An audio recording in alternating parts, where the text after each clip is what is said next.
Welcome to the Man Cave Podcast with Dan Casper.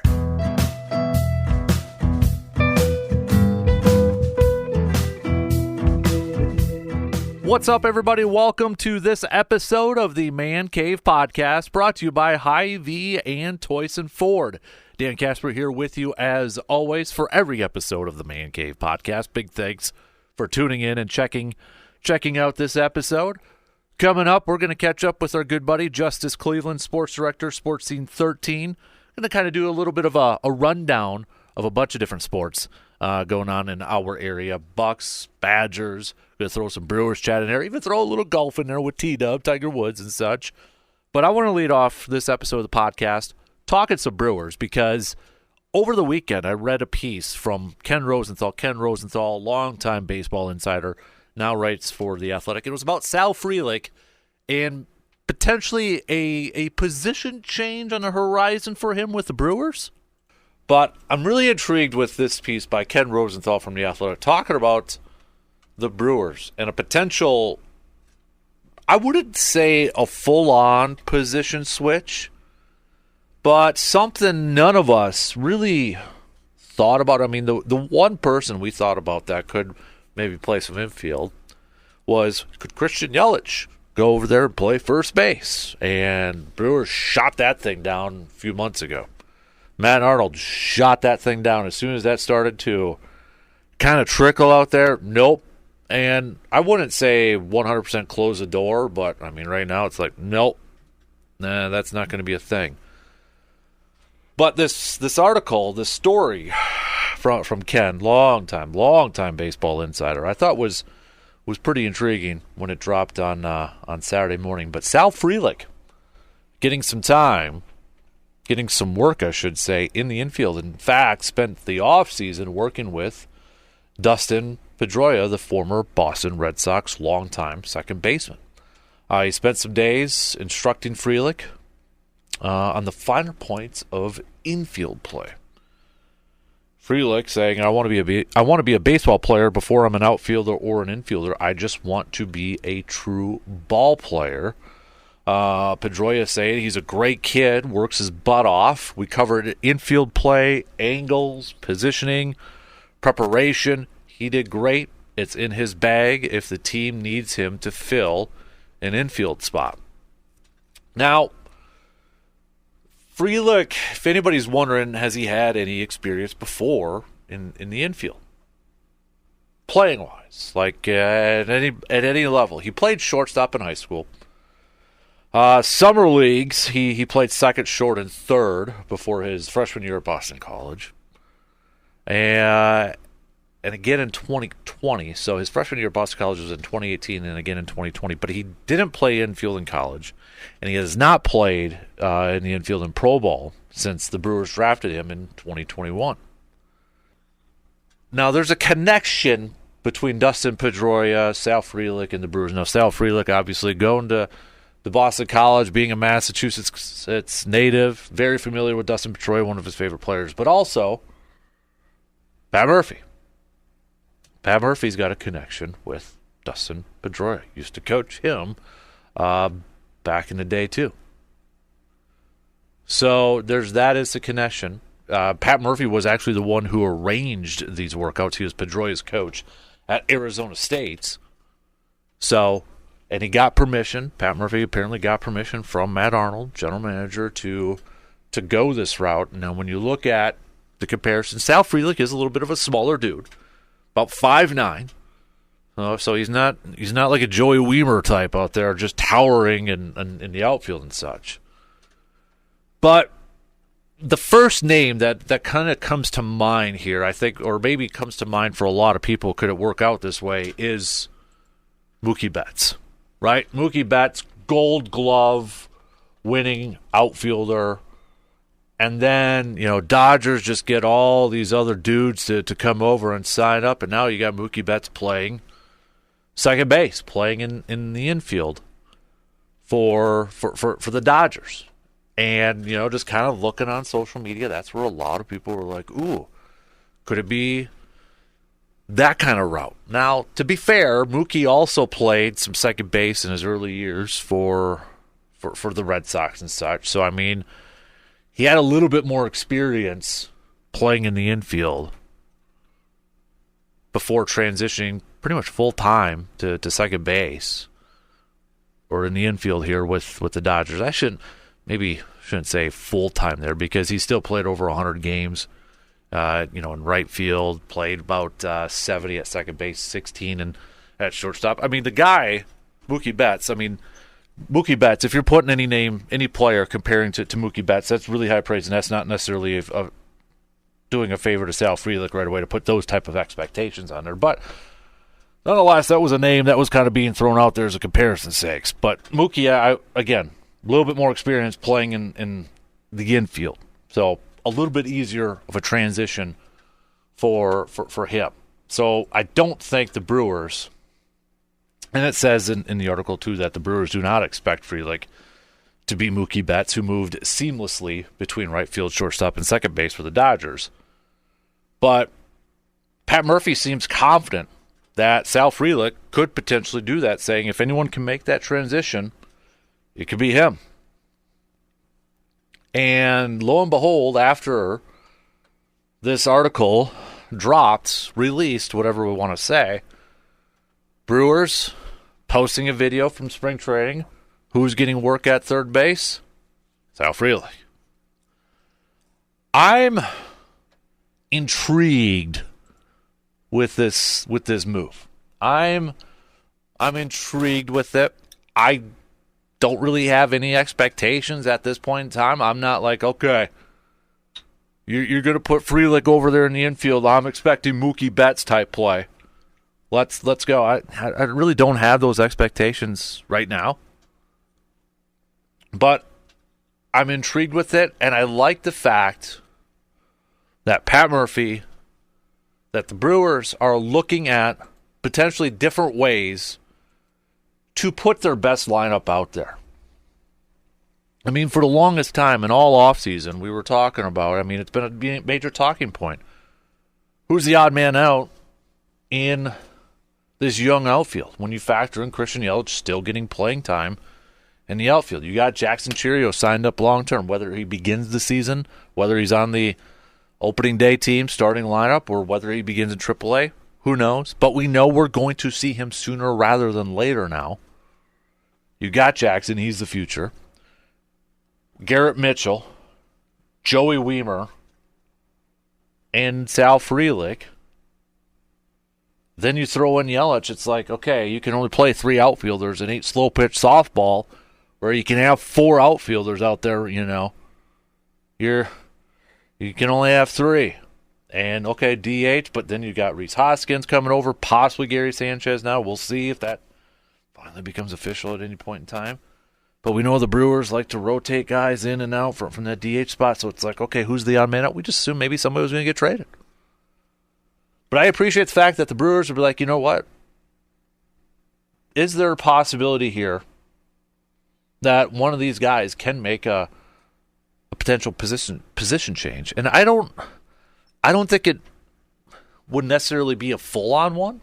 And maybe this is where the comparisons for Mookie Betts could come in. I mean, he didn't play every single game at second base. If you can get a guy, if you could make Sal Frelick a player that, you know what, one day he can start in right field, but the next day he can start at second base, depending on pitching matchups and what you want to put in there for the lineup. I like that the Brewers are looking at every possible scenario to try to put together their best lineup. To possibly put together their best lineup. We know third base right now is kind of a position that's up in the air for the Brewers. Whether it's Andrew Monasterio, whether it's Tyler Black, do we put Sal Frelick now into that question or into that equation? But I think I'm intrigued with it, and I like the fact that the Brewers are potentially looking at this and maybe adding some versatility to this lineup. I like it. Trying to get your best players all in that lineup, on the field at the same time. Questions now will be, what does this mean? If looking long term now, if this is something that Sal Frelick really does well, plays the infield really well, maybe he's better suited at second base than third base, whatever the case may be. I know there's going to be questions about Bryce Terang and all that sort of stuff, but I think when you look at it long-term future too, we know Willie Adames isn't going to be here next year. Maybe he doesn't even finish off this year with the Brewers.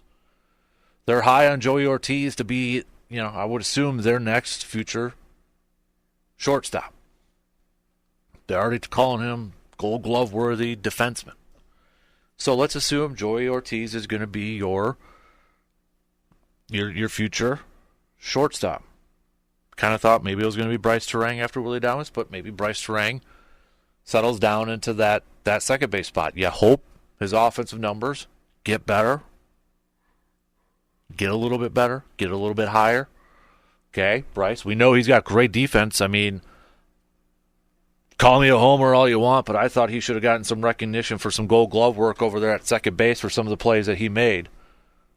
So you got him maybe potentially locking down that second base, which I think defensively at second base with last year with the banning of the shift, you need some good speed and you need some solid defense over at second base, more so than you did in years prior, which I think having a guy like Bryce Terang over there would be critical.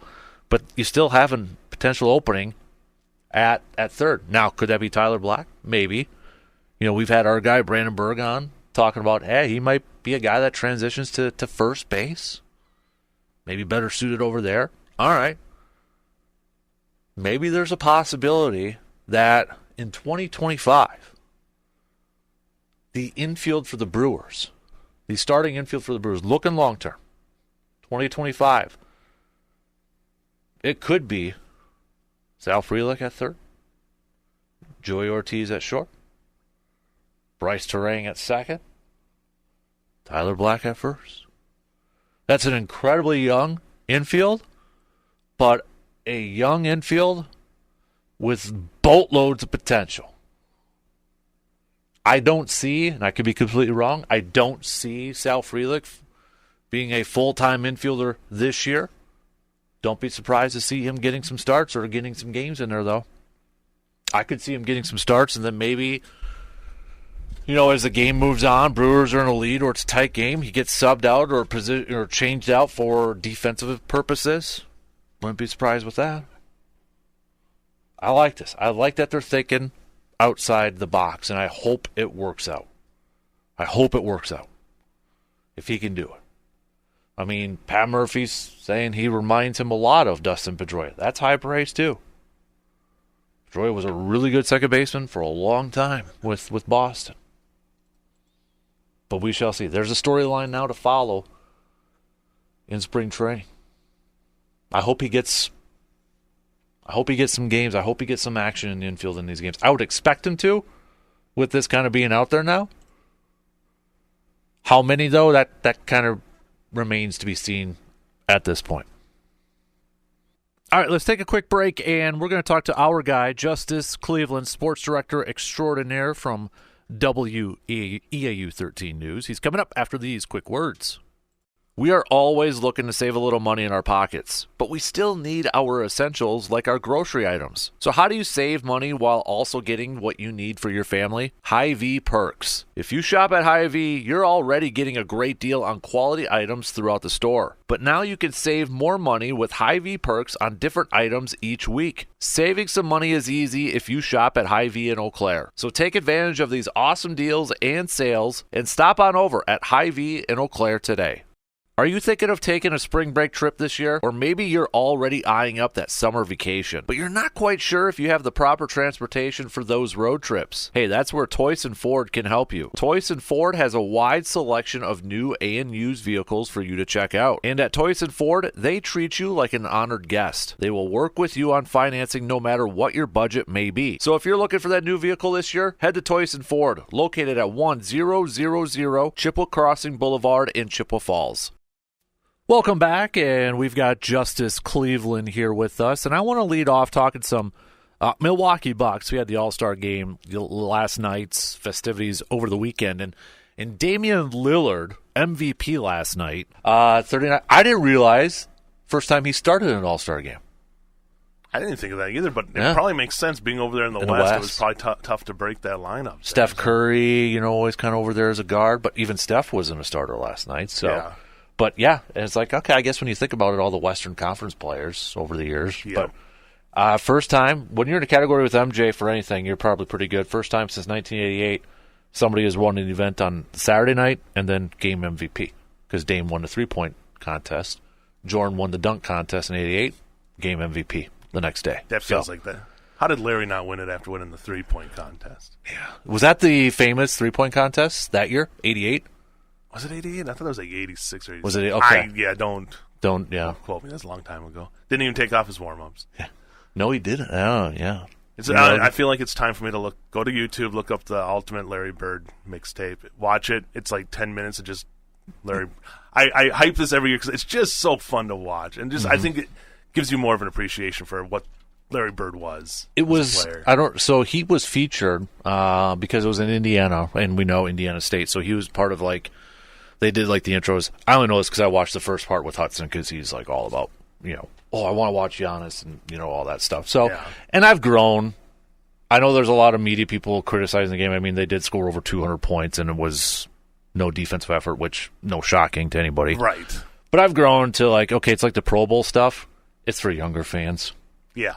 So it doesn't bother me that much anymore. It's and I know it's David Aldridge get rid of the game now, and it's but it's for the kids, for those younger fans. It's not for us old people, sitting on our front yard. Right, it's not going to be a competitive game. Maybe for the final 3 minutes or whatever, but no one wants to get hurt. Exactly. So, but Larry, your boy was part of the intros there with Reggie Miller, Pacer. Yeah. Larry Bird. And the Big O, Oscar Robertson. Oh, nice. Was on there, too. But,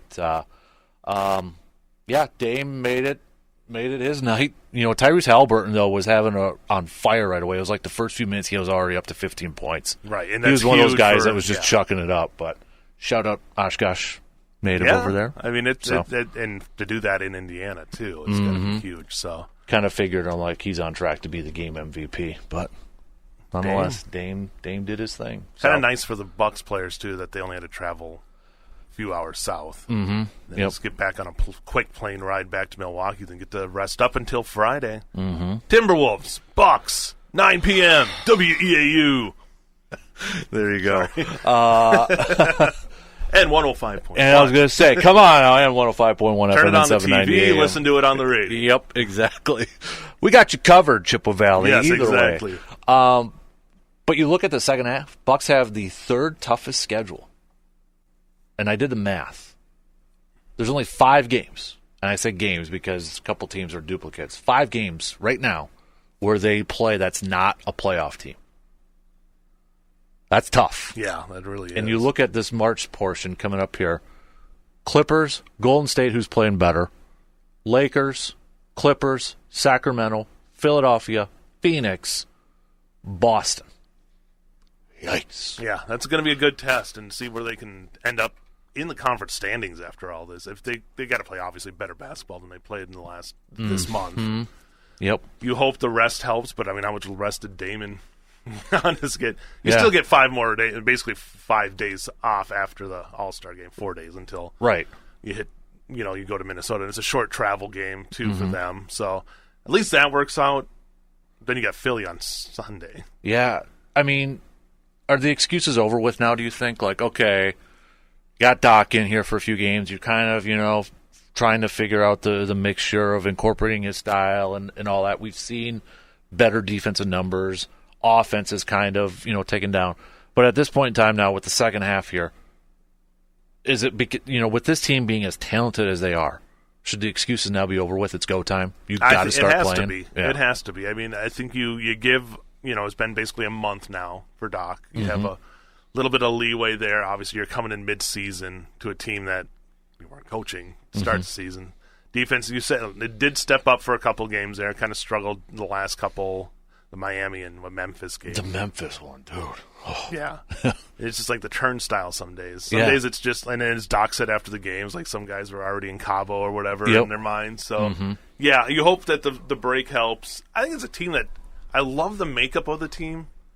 And you still, Chris Middleton has, obviously, extenuating circumstances the last couple of weeks for him being away from the team, but you get him back.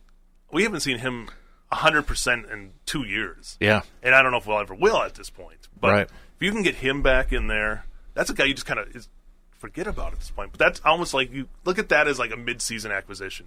If Chris Middleton can come back, be a big part of this team, and really be part of that big three that you're looking for, this could be a different team. So that's what you got to hope here coming here in the second half as it starts. Because Giannis is doing his thing. I mean, Giannis is doing his stuff. Dame's doing his thing. It's kind of, unfortunately, it's the way the league works. Is that you two guys can do a lot, but all these teams are so talented, especially in the upper echelon, that you need more than just two players. You really, it is a team game. As much as people want to say, "Oh, you got two superstars, how are you not winning?" It's like they're winning a lot of games, but they're not winning all the games that they should be, and that's where the rest of the team has to step up. Super high expectations heading into this year, and rightfully so. Right. And yes, they are in the 3 seed, which for a lot of people would love to be there, but, with the team that had so super high expectations and that, it's like, what's wrong? And even like depending on which telecast you were watching last night, that was a topic of conversation between Barkley and Draymond Green and such on their telecast. Was like, what's wrong with the Bucks? That's what they were talking in the first quarter, But I think a lot of it is just the super high expectations placed on this team. You fire a coach, a guy who 2 years prior had won you a title. Yeah. And it's not like... You're talking Budenholzer. Yeah, Budenholzer. You fight that, the first firing. And you bring in Dame Lillard, a generational talent. And you have Giannis, who's already headed towards one of the all-time greats in history of the league. Yep. And then you kind of bring in a first-time head coach on top of that, and it's like... And then the defense just wasn't there. No.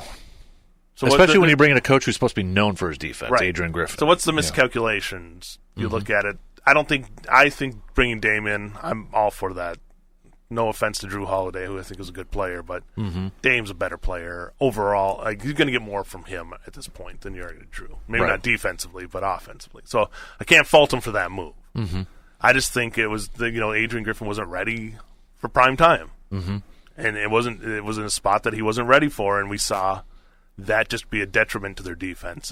And in this league where people can score 12 points in 1 minute, if you're not on, you're going to give up points, and that's what the Bucks were doing. So now it's a matter of just kind of, turning that wrench to getting back to where a team that was one of the top defensive teams under Budenholzer for a few of those years. They need to get back to that because that's what helped lead you to a title. So defense wins championships. We'll see how it kind of transpires here. But you look at how the Western Conference and the Eastern Conference is made up.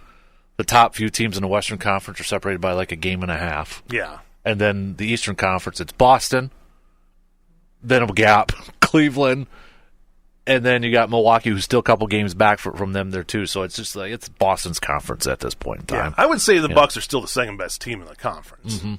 Philadelphia, depending on what happens there, and Embiid being out, that hurts there. But it would be between Milwaukee and Philly, in my mind, are still the top two other two teams other than Boston in that conference. Yep. It's just both those teams have issues to work out to be at their top level. There was another point, too, where they were talking about, and I can kind of sense this, too. You look at some of the teams, like in the Western Conference, you got Minnesota at the top. You got OKC, very young teams, right? Yep. A couple of young teams there. And Barkley is like, I'm not picking them to go far because he talked about their experience. Yeah. He's like, you got the Clip because they were talking about the Clippers. A lot of veteran guys on there: Kawhi, Paul George, James Harden, Russell Westbrook, even the Suns. Up there too. Could that be a thing where it helps actually the Bucks when it gets to postseason because a little bit more veteran experience? You got the Knicks who are up there, Cleveland, up there too, and such. Possibly, we'll see. I mean, Indiana too is another team that is really young, and you wonder what can happen to them once they get in the playoffs. I think there's a team like Miami. Then we've seen Miami be enough players that are veteran laden that could be an issue that they're able to take some of these younger teams and experienced teams and get the win. So, yeah, I mean, it's boding to be a fun. I've been saying this about a lot of postseasons, but this one, NBA-wise, I don't think there's, you can say Boston's a front runner, but I don't feel like they are. I think it's going to just kind of... They've got issues, too. Yeah, it's just going to be one of those maybe that just comes out of the blue again, where you're not expecting a team on each side to do that, so... Before, I want to get back to a Brewers nugget here that I just read here, but before that, Badger-wise, hoops, they got 5 games left in this regular season. I thought I jinxed them by saying, hey, start watching this Badger team when they were getting ready for Nebraska and they were number 6. Maybe it was Justus that jinxed them by getting ready for credentials for the conference tournament. Big Ten conference tournament over in Target Center. I'm like, maybe we'll get some credentials for that. And it's just been all downhill since I did that. I mean, you want to talk about a complete tailspin with this group. Did we overrate them? I think they were playing above their head for a lot of it. Have come back down to earth and then, throw in some struggles. You got 5 games here to kind of right the ship before conference tournament too. Right. So 7-8 games left here. You think about it before the NCAA tournament. Yeah, I want to see what this team can do. Defensively, we were talking off air. It's like this is a team that prides themselves on defense, and they're just not getting it done. It's the same, it's kind of with the Bucks. It's like, where has this defense, where has that traditional Badger defense gone? A lot of it, and I'm not going to put just all on Stephen Crowell. That team seems to live or die with what Stephen Crowell is doing. If he's scoring on offense, they're usually winning. If he's getting some stops on defense, they're usually winning. But when he's not doing either of those, it changes the dynamic of that team. So you got to hope that they can just get something going defensively. And obviously, offensively can be up or down. They're hot or cold, but they're not on teams that I'm going to count out just because we still know this team could beat anybody. But, as I've said for how many years on this show, it's the Badgers. They can beat anybody, and they can lose to anybody. Exactly. So, 5 games left. Maryland coming up on Tuesday. They still got Illinois and Purdue and Rutgers, who they lost to as well, on their schedule, too. So, it ain't going to get any easier. And Purdue, I don't, other than UConn, who dominated Marquette over the weekend. I don't know if there's a team that's dominant anywhere. Purdue's human. Every other team that's been in the top 10 has lost in the last 2-3 weeks. Exactly. So it's just been UConn and this just shuffling of teams down and up the top 25. So I don't think other than UConn, there's a dominant team right now in college basketball. Hudson might be onto something. I asked him yesterday if he was going to do a bracket because he won it last year. And he's like, no. And I'm like, well, why wouldn't you want to do it? I'm like, are you retiring on top? He's like, and this kid's quote, he's like, yeah, it's like when you win the Super Bowl and you retire. I'm like, okay, John Elway. Yeah. But with all the upsets, he might be right. Right. I mean, it's going to be flip a coin for a lot of these games. Yeah, exactly. It's going to be fun. Yeah. But, man, it's so hard to just tell who's really good and who's just there. There's a lot of teams that are just right in that middle ground of being almost are good teams, but that upper echelon, I think, right now is UConn, and then maybe Purdue's knocking on the door. Yeah. But we've seen them have their struggles. So Arizona looked really good at the beginning of the year, and then they've struggled too. So every Kansas team's kind of had their stretches. Kansas, definitely has had the last couple of weeks too. So. North Carolina, but pick a top 10 team, right? Marquette too. Yeah, other than UConn. Everybody's struggled at some point in the last month. So all right. So I was curious if this was gonna happen. Talked a little bit about it with Brandon last week. Rob Manfred said that he's going to retire in 2029. Still got 5 years. Yeah, I loved that. It was like breaking news. Rob Manfred to retire in 5 years. Yeah, he's last tenure as president. Okay, so he's still got a few years here. And of course, you've got people wondering who's going to be the next commissioner. Theo Epstein's a very popular name out there. I kind of wonder, would this guy get out there? Because he was apparently considered for the job in 2014 when Manfred got it. But according to The Athletic, they got a list. Mark Anastasio. Interesting. Yeah, so I'll read a little bit here. The Brewers' Mark Anastasio. I'm reading from The Athletic, so I don't want Brewers fans coming after me for this. The Brewers' Mark Anastasio is one of the better-regarded owners today. He was a rumored candidate even back in 2014 when Manfred was elected, and his name is again popping up. He was one of the owners advising Manfred on labor during the last CBA and used to be on Manfred's executive council. but would a lead owner really want the job? Speaking generally, and certainly not on behalf of any owners, although he does talk to many, agent Scott Boras, who maybe he should be the commissioner, suggested a current lead owner might be unlikely to pursue the gig. Quote, the commissioner's job is for millionaires, not billionaires. It's not for owners. Owners are billionaires now. Which, again, Brewers fans probably thinking, okay, where's the billionaire money coming from? Yep. The ability to bring a true head... PJ Tour. Yeah. The ability to bring a true head to the octopus, as he puts it, Boras, who is the greatest thorn in the side of owners in perhaps the last 30 years, and who has never signaled an intent to do anything other than represent players, is not a candidate. So, well, no. There's no way Scott Boras would even be considered. He'd be taking a huge pay cut at that point. So I don't know if I like the idea, of an owner going back to being... Mm-hmm. I mean, that's too much. It's just too... It's unfair to the players. And you're just asking for trouble if you put an owner back up there. Mm-hmm.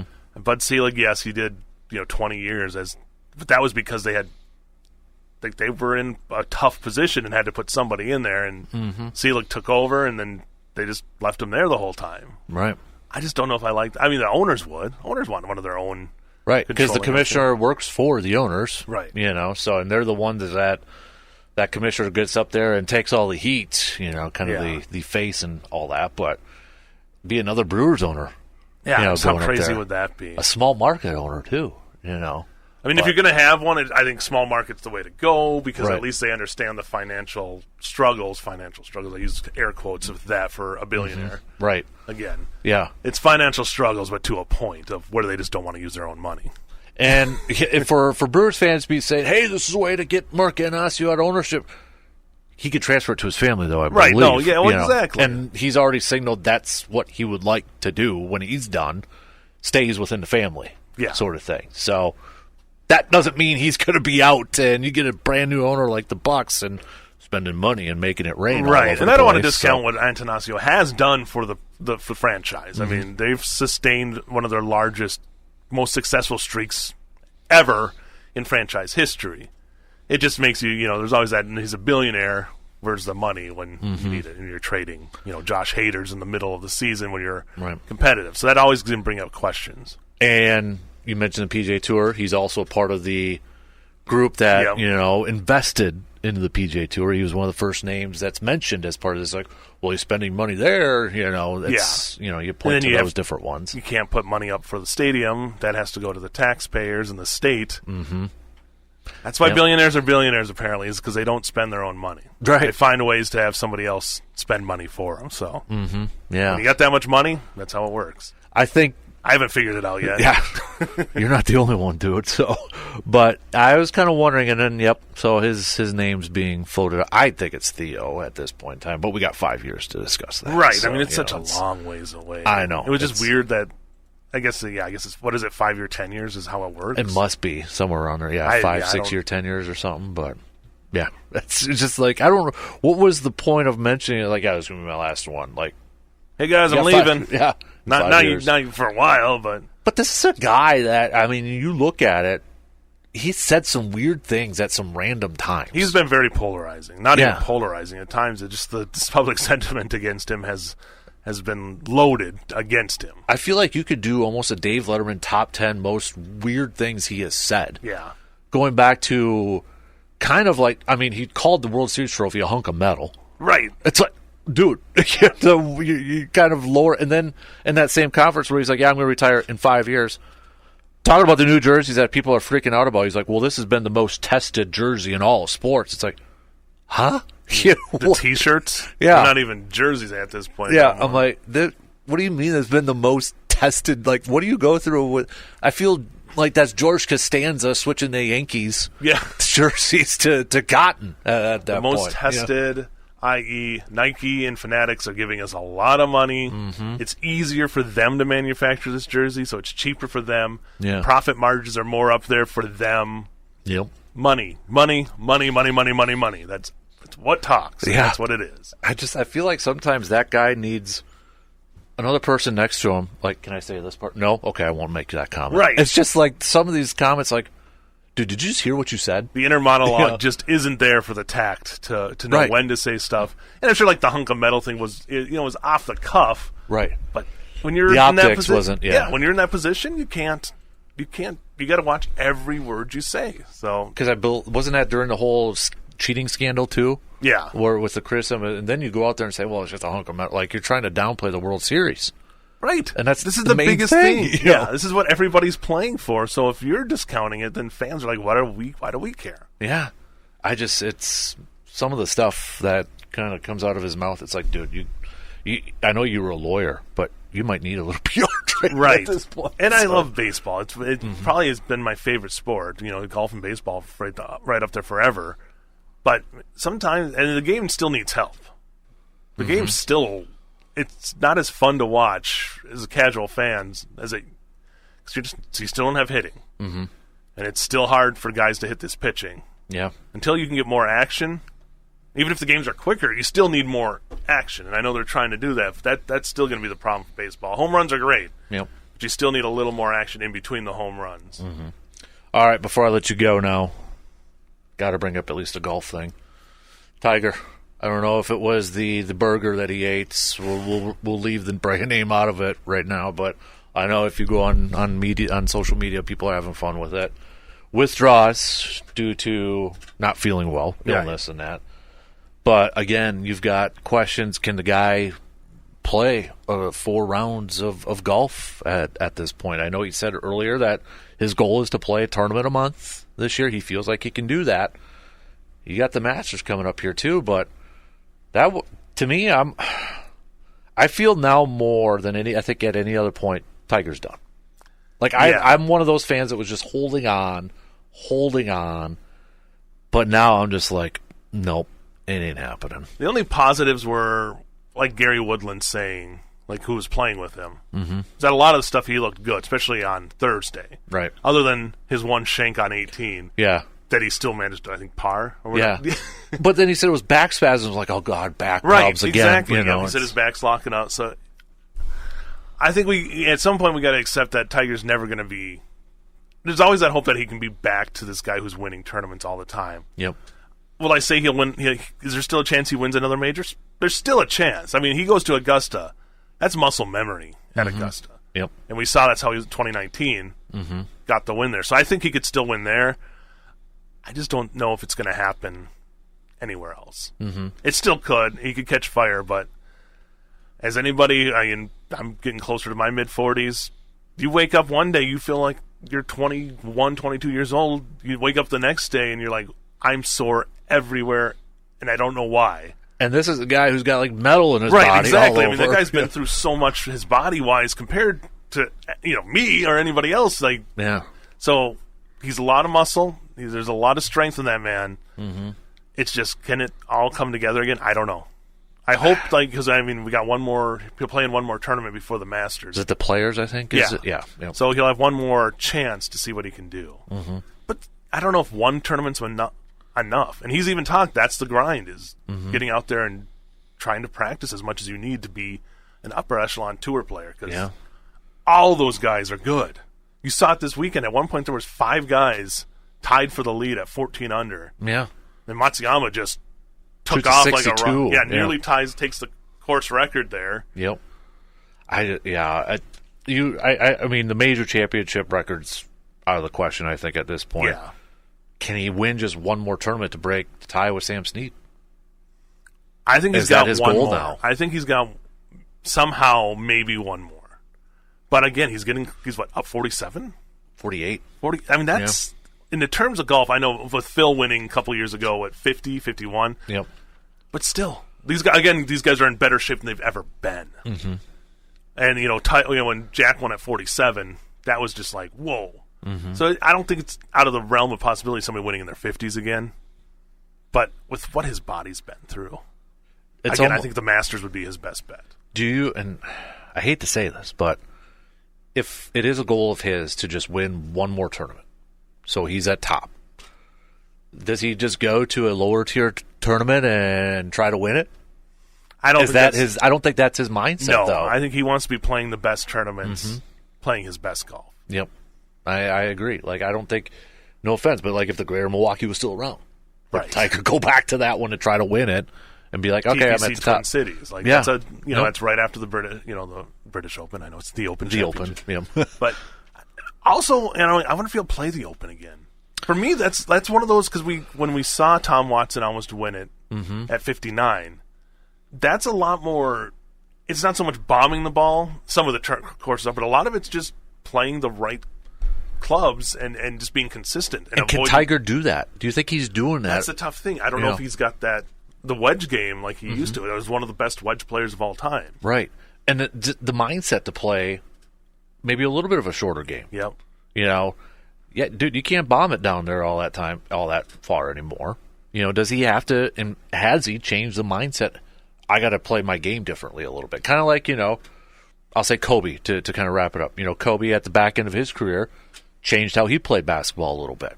Yeah. Got older, You would think Tiger's been doing that, and I think he has for some aspects of his game. But is he doing it enough to focus on the other parts of his game? That's a big thing because when you're playing week in and week out, you put yourself in situations like he had on the 18th hole with that shank shot, where he's behind two trees, has to play it between and get it on and he did a great job. But you're in those situations more. Mm-hmm. Now those are big. It's a lot more pressure on you when you haven't been in those situations that much. Yeah. If at all, when you're playing practice rounds, I'm sure you're not just lining up in the rough between two trees and playing ball. So because you can't hit a 2-iron from 280 yards out anymore, probably 300, whatever it may be back in the day. Or you can't flip your club around so it's upside down and you're hitting that off the pine needles and onto the green. Right. He can't do that anymore. No, he's not playing out of that tough stuff as much as he's playing out of the fairway. And that just it can add up when you're playing in those tough situations. Yeah. Still, Masters, though, coming up in a couple months. Yeah. I'm never going to count him out there, like I said, because it's muscle memory for a lot of these guys. It's a tough course, obviously. It's one of the toughest in the world. Yep. But these are guys who've been playing that course for 20, 25 years. So at least that's like going back to your municipal that you play all the time because you've played that course so many times. Well, how old was Sergio when he won? He was in his 40s, right? Right. Mid-40s? So, hopefully. I still want him to win one more. I do, too. Yeah, I agree. You're going to get a Tiger hat. Oh, I see you got your Nike hat on. The Sunday red. Sunday, yep. Red. By the way, we got a Monday Daytona 500. That's right, because of the delay, weather delay. So, but when does that start? Do you know? 3 p.m. 3 p.m. Yep. Okay. So I know they have the Xfinity race also running today. Oh, jeez. But yeah, they got that. And we'll see if Ryan Blaney can come from the rear of the field. Unfortunately, got wrecked in one of the dual races on Thursday, but usually has a strong car. And I mean, with Daytona or restrictor plate racing, being 35th to start is a lot different there than it means at like Martinsville. So he's got a chance to work his way up if he can stay out of trouble. Yep. That's going to do it for us on this episode of the Man Cave Podcast. Again, brought to you by our good friends from Hy-Vee and Toyson Ford. As always, if you got a few seconds, please, I would really appreciate if you could help us out. Like on Apple and Spotify, if you can give us a 5-star rating, and on Apple, give us a positive review so others can find the podcast. Again, big thanks for tuning in, as always, and until next time, I'm Dan Casper, and I will talk to you on the next episode of the Man Cave Podcast.